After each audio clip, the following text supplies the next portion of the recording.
ಈಗೊಂದು breaking news ಇದೆ. ತೇಜಸ್ವಿನಿ ಅನಂತಕುಮಾರ್ ಅವರಿಗೆ ಟಿಕೆಟ್ ಕೈ ತಪ್ಪಿದ್ದಕ್ಕೆ ಈಗ ತೀವ್ರ ಬೇಸರವಾಗಿದೆ. ರಾಜ್ಯ ಬಿಜೆಪಿ ನಾಯಕರಲ್ಲಿ ಭುಗಿಲೆದಿದೆ ಭಿನ್ನಮತ. ಇಷ್ಟು ದಿನ ಒಳಗೊಳಗೆ ಇದ್ದಂತಹ ಭಿನ್ನಮತ ಇದೀಗ ಚುನಾವಣೆಯ ಸಂದರ್ಭದಲ್ಲಿ, ಅದರಲ್ಲೂ ಕೂಡ ನಾಮಪತ್ರವನ್ನು ಕೊಡುವಂತಹ ಕೊನೆಯ ದಿನ ಇವತ್ತು ರಾಜ್ಯ ಬಿಜೆಪಿ ನಾಯಕರಲ್ಲಿ ಭಿನ್ನಮತ ಭುಗಿಲೆದಿದೆ. ತೇಜಸ್ವಿ ಸೂರ್ಯಗೆ ಕೈ ಕೊಟ್ಟಿದ್ದಾರೆ ಬಿಜೆಪಿಯ ಶಾಸಕರು. ನಾಮಪತ್ರ ಸಲ್ಲಿಸುವಂತಹ ಸಂದರ್ಭದಲ್ಲಿ ತೆರೆದ ಜೀಪಿನಲ್ಲಿ ರೋಡ್ ಶೋ ನಡೆಸಿದ್ದಾರೆ ತೇಜಸ್ವಿ ಸೂರ್ಯ. ಬೆಂಗಳೂರು ದಕ್ಷಿಣ ಲೋಕಸಭಾ ಕ್ಷೇತ್ರದ ಬಿಜೆಪಿ ಅಭ್ಯರ್ಥಿ. ಆದರೆ ಅವರು ಯಾರು ಕೂಡ ಸಾಥ್ ಕೊಟ್ಟಿಲ್ಲ. ಆರ್ ಅಶೋಕ್ ಆಗಲಿ, ಶಾಸಕ ಸೋಮಣ್ಣ ಆಗಲಿ, ಶಾಸಕ ಉದಯ್ ಗರುಡಾಚಾರ್ ಆಗಲಿ, ಕೇವಲ NR ರಮೇಶ್ ಮತ್ತು ಸಪ್ತಗಿರಿ ಗೌಡ ಮಾತ್ರ ತೇಜಸ್ವಿ ಸೂರ್ಯಗೆ ಸಾಥನ್ನು ಕೊಟ್ಟಿದ್ದಾರೆ. ಬೇರೆ ಯಾವುದೇ ನಾಯಕರು, ರಾಜ್ಯ ಮಟ್ಟದ ನಾಯಕರಾಗಲಿ, ಶಾಸಕರಾಗಲಿ, ಬಿಜೆಪಿಯ ಮುಖಂಡರಾಗಲಿ, ಕೇವಲ ಇಬ್ಬರನ್ನ ಹೊರತುಪಡಿಸಿದರೆ NR ರಮೇಶ್ ಮತ್ತು ಸಪ್ತಗಿರಿ ಗೌಡ ಇವರಿಬ್ಬರನ್ನ ಬಿಟ್ಟರೆ ಬೇರೆ ಇನ್ಯಾರೂ ಸಾಥನ್ನು ಕೊಟ್ಟಿಲ್ಲ. ಸೊ ಇದರಿಂದ ಸ್ಫೋಟವಾಗ್ತಾ ಇದೆ ಭಿನ್ನಮತ ಯಾವ ರೀತಿ ಕಾಣಿಸ್ತಾ ಇದೆ ಅನ್ನುವಂಥದ್ದು.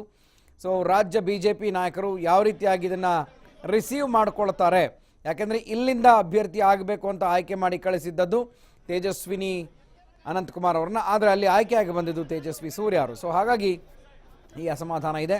ಇನ್ನು ನೋಡ್ತಾ ಇದ್ರಿ TV5ನ ಎಕ್ಸ್ಕ್ಲೂಸಿವ್ ದೃಶ್ಯಗಳಲ್ಲಿ ನಾಮಪತ್ರ ಸಲ್ಲಿಕೆಗೂ ಮುನ್ನ ತೇಜಸ್ವಿ ಸೂರ್ಯ ದೇವಸ್ಥಾನಕ್ಕೆ ಭೇಟಿಯನ್ನು ಕೊಟ್ಟು ಪೂಜೆಯನ್ನು ಸಲ್ಲಿಸಿ ನಂತರ ನಾಮಪತ್ರವನ್ನು ಸಲ್ಲಿಸಿದ್ದಾರೆ. ಏಕಾಂಗಿಯಾಗಿ ತೆರೆದ ಜೀಪ್ನಲ್ಲಿ NR ರಮೇಶ್ ಹಾಗೆ ಸಪ್ತಗಿರಿ ಗೌಡ ಸಾಥ್ ಕೊಟ್ಟಿದ್ದಾರೆ ಇವರ ನಾಮಪತ್ರವನ್ನು ಸಲ್ಲಿಸುವಂಥ ಸಂದರ್ಭದಲ್ಲಿ.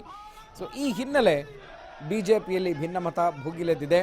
ತೇಜಸ್ವಿ ಸೂರ್ಯಗೆ ಕೈ ಕೊಟ್ಟಿದ್ದಾರೆ ಬಿಜೆಪಿಯ ಶಾಸಕರು. ಗೆಲ್ಲುವಂತಹ ಕ್ಷೇತ್ರ, ಆದರೆ ಹೊಸ ಮುಖಕ್ಕೆ ಮಣೆ ಹಾಕಿದಂತಹ ಬಿಜೆಪಿಯ ಹೈಕಮಾಂಡ್ ತೇಜಸ್ವಿ ಸೂರ್ಯಗೆ ಅಳೆದು ತೂಗಿ ಈ ಒಂದು ನಿರ್ಧಾರವನ್ನು, ಟಿಕೆಟನ್ನು ಕೊಟ್ಟಿದೆ. ನಿನ್ನೆ ತಡರಾತ್ರಿ ಈ ಟಿಕೆಟ್ ಘೋಷಣೆ ಆಗಿದೆ. ಇವತ್ತು ನಾಮಪತ್ರವನ್ನು ಸಲ್ಲಿಸಿದ್ದಾರೆ.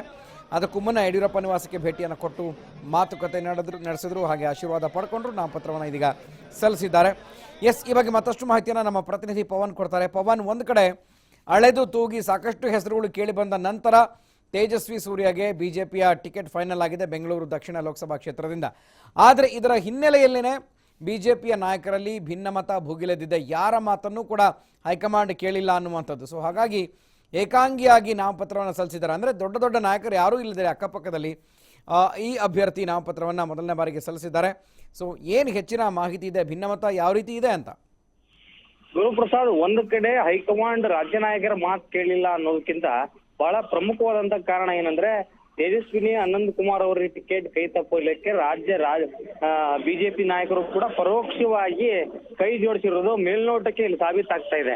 ಯಾಕಂದ್ರೆ ತೇಜಸ್ವಿನಿ ಅನಂತಕುಮಾರ್ ಅವರಿಗೆ ಟಿಕೆಟ್ ಅನ್ನ ಕೊಡಿಸುವ ಹಂಬಲ ಇವ್ರಿಗೆ ಇತ್ತಿದ್ರೆ ಅದನ್ನ ಅವ್ರ ಆ ಅಭ್ಯರ್ಥಿಯ ಹೆಸರು ಇವರೇ ಅಭ್ಯರ್ಥಿ ಅಂತ ಅಲ್ಲಿ ಘೋಷಣೆ ಮಾಡಿ ಪ್ರಚಾರವನ್ನ ಆರಂಭ ಮಾಡ್ಲಿಕ್ಕೆ ಸೂಚನೆಯನ್ನ ಕೊಟ್ಟು ಎಲ್ಲವನ್ನೂ ಮಾಡಿ ಈಗ ಟಿಕೆಟ್ ಕೈ ತಪ್ಪುತ್ತೆ ಅಂದ್ರೆ ಪ್ರಬಲವಾಗಿ ಇವ್ರ ಹೈಕಮಾಂಡ್ ಮುಂದೆ ಅಲ್ಲಿ ಮನವಿ ಮಾಡಿಲ್ಲ ಅನ್ನುವಂಥದ್ದು ಇಲ್ಲಿ ಸಾಬೀತಾಗುತ್ತೆ. ಇವತ್ತು ನೋಡಿ, ತೆರೆದ ಜೀಪ್ ನಲ್ಲಿ ಅವರು ನಾಮಪತ್ರ ಸಲ್ಲಿಸಲಿಕ್ಕೆ, ಚುನಾವಣಾಧಿಕಾರಿಗಳಿಗೆ ನಾಮಪತ್ರ ಸಲ್ಲಿಸಲಿಕ್ಕೆ ಹೊರಟ್ರೆ ತೆರೆದ ಜೀಪ್ ನಲ್ಲಿ ತೇಜಸ್ವಿ ಸೂರ್ಯ ಅವರಿಗೆ ಸಾಥ್ ಕೊಟ್ಟಿದ್ದು ಕೇವಲ ಬಿಜೆಪಿಯ ಯುವ ಮೋರ್ಚಾ ಮುಖಂಡರಾದಂತ ಸಪ್ತಗಿರಿ ಗೌಡ, ಮತ್ತೆ ಹಿಂದ್ಗಡೆ NR ರಮೇಶ್ ಅವರಿದ್ರು, ಒಂದಿಬ್ರು ಕಾರ್ಯಕರ್ತರಿದ್ರು, ಮತ್ತೆ ಮುನ್ರಾಜು ಅವರಿದ್ರು. ಅದನ್ನ ಹೊರತುಪಡಿಸಿದ್ರೆ ಯಾವ ಶಾಸಕರು ಅವ್ರ ಜೊತೆ ನಿಂತುಕೊಂಡಿಲ್ಲ. ಸೋಮಣ್ಣ ಅವರು ಬಂದಿಲ್ಲ, ಅಶೋಕ್ ಅವರು ಬಂದಿಲ್ಲ, ಉದಯ್ ಗರುಡಾಚಾರ್ ಅವರು ಈಗ ತಾನೇ ಬಂದಿದ್ದಾರೆ ನಾಮಪತ್ರ ಸಲ್ಲಿಕೆ ಸಂದರ್ಭದಲ್ಲಿ. ರವಿ ಸುಬ್ರಹ್ಮಣ್ಯ ಅವರು ದೊಡ್ಡಗಣಪತಿ ಟೆಂಪಲ್ ಹತ್ರ ಬಂದ್ರು, ಯಾಕಂದ್ರೆ ರವಿ ಸುಬ್ರಹ್ಮಣ್ಯ ಅವರು ರಿಲೇಟಿವ್ ಆಗಿರೋದ್ರಿಂದ ಬಂದಿದ್ದಾರೆ. ಸೊ ಈಗ ನಾಮಪತ್ರ ಸಲ್ಲಿಕೆ ಸಂದರ್ಭದಲ್ಲೂ ಕೂಡ ರವಿ ಸುಬ್ರಹ್ಮಣ್ಯ ಅವರು ಬಂದಿದ್ದಾರೆ. ಈಗ ಉದಯ್ ಗರುಡಾಚಾರ್ ಅವರು ಬಂದಿದ್ದಾರೆ. ಉಳಿದ ಶಾಸಕರು ಯಾರು ಕೂಡ ತೇಜಸ್ವಿ ಸೂರ್ಯ ಅವರ ಜೊತೆ ಬಂದಿಲ್ಲ.